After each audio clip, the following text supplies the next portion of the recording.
Welcome to On the Edge with JP Devine from Central Maine Sunday. On the Edge with JP Devine audio is made possible by our subscribers like you.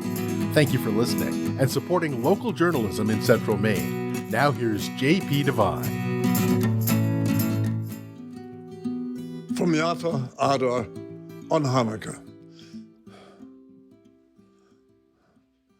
Tonight, as I dress the Christmas tree in our home, on a quiet street in a peaceful city, sleeping under a new snow, the news is on the screen as I work. There's a brief shot there of an old woman being interviewed. They speak of Jews tonight around the world who observe Hanukkah, the festival of lights.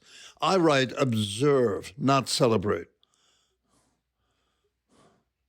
There's nothing to celebrate tonight at the Ner Oz kibbutz, where Yafa Adar was seized by Hamas. Yafa, aged 85, was taken, the report said, and driven away by gunmen in a golf cart. When she was reunited with relatives at a Tel Aviv hospital, she said in soft, halting tones, "I'm okay. I'm here. I survived."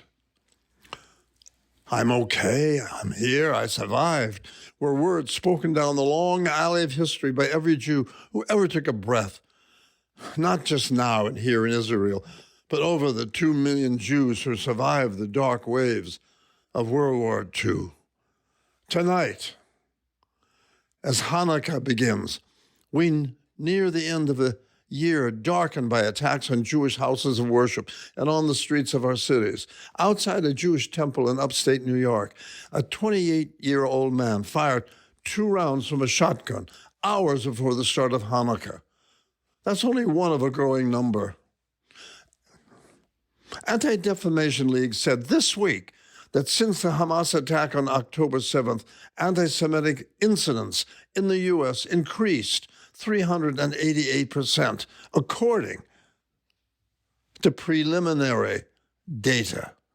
I remember when I was 9 or 10, my mother leaned on the fence in the backyard after collecting laundry from the ropes, talking to Mrs. Klein on a wooden stool leaning over her banister. It wasn't until I came home from the Air Force years later and we drove by the old house and looked at the yard and up to where Mrs. Klein sat that Mom spoke of it. She was so quiet, except when the kids down the street or when you kids played ball in the yard. She talked about the war and how she and her late husband got out of Germany before the bad days started. He was a baker, she said. And they broke our windows and beat him. I remember watching my brothers cut her little patch of grass in the yard and ran errands for her. Those errands passed to me before we were moved. Listening to Yafa Adar when she interviewed on Instagram, I remembered Mrs. Klein and her accent and my Jewish friends in Hollywood and here in Maine.